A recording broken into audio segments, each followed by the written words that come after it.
ஆதி சதுர்வேதங்கள் ஓதும் பரஞ்சோதியே எங்கள் அச்சனார் கோவில் அரசே. நம்புவோர்க்கு உபகாரி என்பதில் இவரன்றியில் நாட்டில் ஓர் தெய்வம் யார்கான். ஆதி சதுர்வேதங்கள் ஓதும் பரஞ்சோதியே எங்கள் அச்சனார் கோவில் அரசே. சுவாமியே சரணமையப்பா. செங்கோயில் அரசே சரணமையப்பா.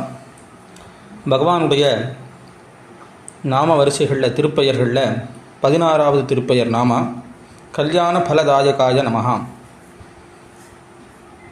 கல்யாண விரதத்தின் பலன் தருவோனுக்கு நமஸ்காரம். கல்யாண விரதம் பலனை தாயக தருபவன். எல்லா மங்களத்தை கொடுக்கக்கூடியதாகவும் எல்லோருக்கும் கல்யாண வயது உள்ளவர்களுக்கு, புருஷர்களுக்கு, ஸ்திரீகளுக்கு நல்ல மனைவி நல்ல கணவனை கிடைக்கச் செய்யறதுமான ஒரு விரதமானது பார்வதி பரமேஸ்வரர்கள் குறித்து செய்யப்படுறதாக இருக்குது. ஸ்ரீ பூர்ணாதேவியும் புஷ்கலாதேவியும் இந்த விரதத்தை கடைபிடித்து சாஸ்தாவை கணவனாக அடைந்தனர்னு ஸ்காந்த புராணத்தில் சங்கர சம்ஹிதையில் சிவரகசிய கண்டம் உபதேச காண்டம் அத்தியாயம் 32 விரிவாக சொல்லியிருக்கு. இந்த கல்யாண விரதம்ங்கிறது எல்லா மங்களத்தை கொடுக்கக்கூடியதாகவும் புண்ணியத்தை கொடுக்கக்கூடியதாகவும் இருக்கக்கூடியது. இதை சிவபூஜையில் தீட்சை உடையவர்களும் செய்யலாம், இல்லாதவர்களும் செய்யலாம். பங்குனி மாதம் வளர்ப உத்திர நட்சத்திரத்தன்னைக்கு காத்தால எழுந்திருச்சு ஸ்ரீ பார்வதி பரமேஸ்வரர்களை கல்யாண கோலத்தில் இருக்கிற மாதிரி தியானம் செய்து ஸ்நானம் நித்திய கர்மானுஷ்டானங்கள் குளித்து அவரவர்களுக்கு இருக்கக்கூடியதான கடமைகள் எல்லாத்தையும் செய்துட்டு ஒரு கும்பத்தில் பார்வதி பரமேஸ்வருடைய உருவங்களை செய்து அதில் தீர்த்தங்கள் எல்லாத்தையும் விட்டு வாசன திரவியங்கள் எல்லாம் போட்டு அதில் ஆவாகனம் செய்து விதிப்படி அபிஷேக ஆராதனைகள் எல்லாத்தையும் செய்துட்டு 3 உலகத்துக்கும் மாதா பிதாவான பார்வதி பரமேஸ்வரர்களுக்கு கல்யாணம் செய்து வைக்கணும். அதன் பின்பு நிவேதனம் எல்லாம் சமர்ப்பித்து சிவனடியார்கள், வேதியர்கள் இவர்கள் எல்லாருக்கும் தானங்களை தந்து ஆகாரத்தை பிரசாதமான ஆகாரமாக எல்லாருக்கும் கொடுக்கணும். அதற்கப்புறம் சிவாலயம் சென்று பரமேஸ்வரனையும் அம்பாளையும் நமஸ்காரம் பண்ணி 3 முறை பிரதட்சணம் எல்லாம் செய்து அந்த விரதத்தை பூர்த்தி பண்ணணும் அன்னைக்கு. அதற்கப்புறமா எல்லோரோடு சேர்ந்து பழங்களை மாத்திரம் சாப்பிடணும்.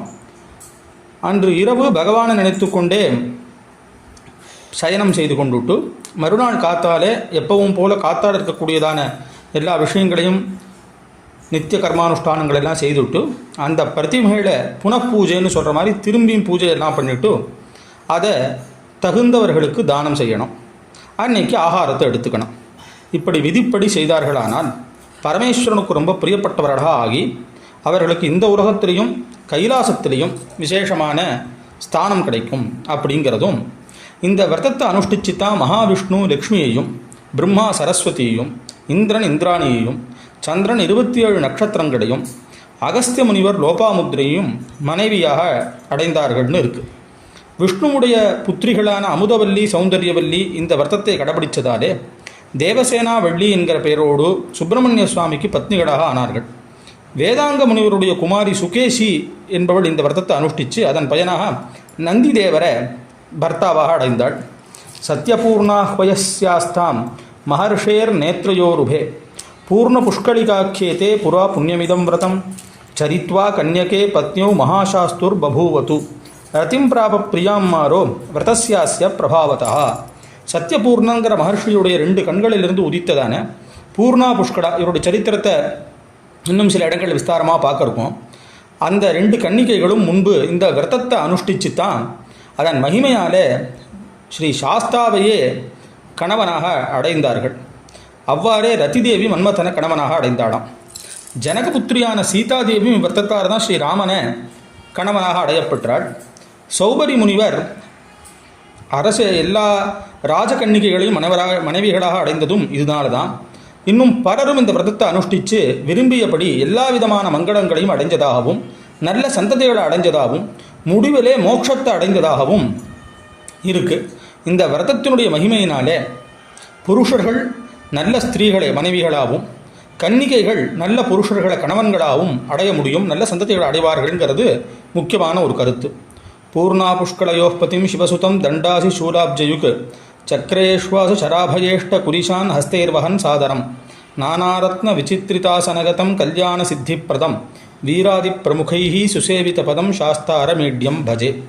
பூர்ணா புஷ்கலாதேவியருக்கு கணவனாகவும் சிவபுத்திரனாகவும் தன்னுடைய 10 கைகளில் தண்டம், கத்தி, சூலம், சங்கச்சக்கரம், வில்லு, அம்பு, குலிசம், வஜ்ராயுதம் ஆகிய ஆயுதங்களோட அபய வரதத்தை ஏந்தியவராகவும் பல வகையான ரத்னங்கள் இழைத்த ஆசனத்தில் உட்கார்ந்திருக்கிறவராகவும் வீரன் முதலிய முக்கியமான பரிவாரங்களால் பணியப்பட்ட திருவடிகள் உடையவராகவும் கல்யாண விரதத்தின் பலனை தருவமான சாஸ்தாவை நமஸ்கரிக்கிறேன்னு இந்த தியான ஸ்லோகமானது சொல்கிறது. நத கல்யாண தாயகாய நமஹா. வணங்குவோருக்கு திருமணம் நடக்க அருள்பவன், எல்லா விதமான மங்களத்தை அருள்பவன் சாஸ்தா மூலமந்திர திரிசதி 150வது நாமா தெரிவிக்கிறது. சாஸ்தாவுடைய அவதார மாதமும் ஜென்ம நட்சத்திரமும் பங்குனி உத்திரம்ங்கிறதும் இங்கே ஒரு முக்கியமான ஒரு விஷயம். இந்த நாமாவிற்கே இன்னொரு அர்த்தம் மங்களமான பலன்களை தருவோனுக்கு நமஸ்காரம். கல்யாண மங்களமான பல பலன்களை தாயக தருபவன், அதனால் எல்லா விதமான மங்களத்தையும் கொடுக்கக்கூடியவர். கல்யாண சாஸ்தா அப்படிங்கிறதான மூர்த்தி வெள்ளத்திலிருந்து ஜனங்களை காப்பாற்றியதால் உடைப்பங்கரை ஐயனார் என்கிற பேரோட பூர்ணா புஷ்கலாவோட ஈச்சங்குடி கும்பகோணம் திருவையாறு சாலையில் கணபதி அக்ரஹாரம் செல்லும் வழியில் 7 கிலோமீட்டரில் விட்டுருக்கார். இவருக்கு பேரே கல்யாண சாஸ்தாங்கிறதான பேர். அதனால் விசேஷமான கல்யாண பலனை கொடுக்கக்கூடியவருக்கு நமஸ்காரம்னு இந்த நாமாவானு தெரிவிக்கிறது. அச்சங்கோவில் அரசே சரணமையப்பா. அச்சனார் கோவில் அரசே சுவாமியே சரணமையப்பா.